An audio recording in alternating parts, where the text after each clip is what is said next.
Right, hi-o, welcome to the DIY section of my channel. Just a quick disclaimer, I'm not a professional luthier. Everything I do is for DIY purposes. Do it yourself with whatever tools you have around you.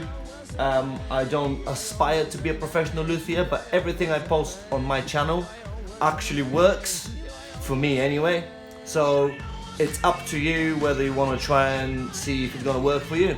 So here we go. Today I'm going to show you how to file the new frets on your guitar or your bass. Right. In the last video I showed you how to put the frets onto the neck. Obviously that's not the whole job. Now you need to file the edges of these frets so they're not sharp, they don't stick out, etc. So I'm just going to show you now how the new frets fit onto the neck. As you can see, these are brand new frets, but they're not filed on the side, so they stick out. They're very sharp. You can cut yourself, or you're definitely going to cut yourself if you don't file the edges. Alright, so there you go. All you need is a nice little fine file that you can buy from most superstores. I'm not going to mention any superstore names. I'm not endorsed by them. Yes, metal file, nice and fine.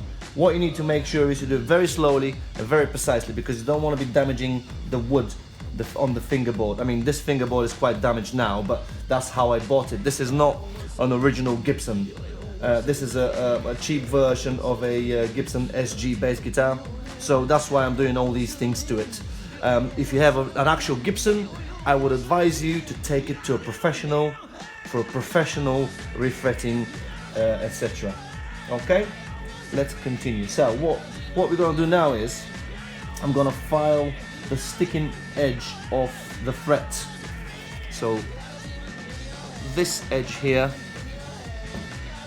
this one here, oops, can't see it. So I'm going to file this edge here. I'm going to file it down to an angle. Very nicely, both hands hold it in place, make sure it doesn't go out of line, and start filing it. Once it starts going, it will be easier.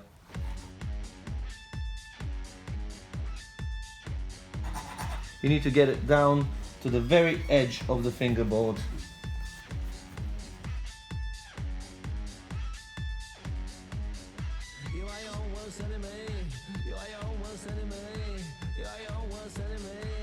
As you're filing it, create a little bit of an angle so it creates a nice little slope on the edge here. And we're almost ready.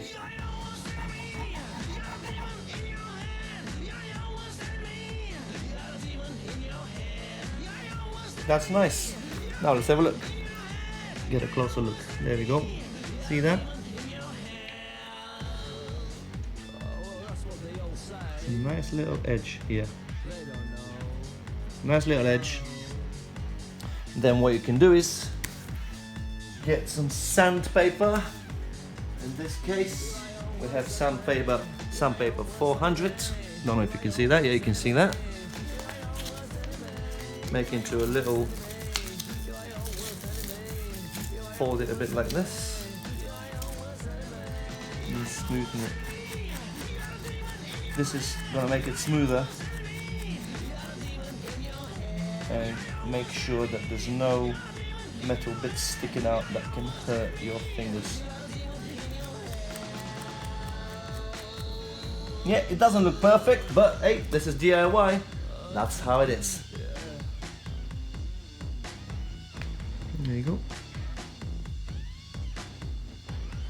Alright.